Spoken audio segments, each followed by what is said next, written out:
Malkajgiri MLA Marri Rajasekhar Reddy Vinayak Nagar division పరిధిలోని Renukanagar, Nagalakshmi function hall line, Shivasai Nagar, JK కాలనీలలో పాదయాత్ర నిర్వహించారు.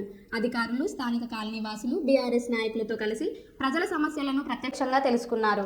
పర్యటనలో ఆయన కాలనీలో నెలకొన్న ప్రధాన సమస్యలను గుర్తించి సంబంధిత శాఖల అధికారులతో కలిసి పరిశీలించారు.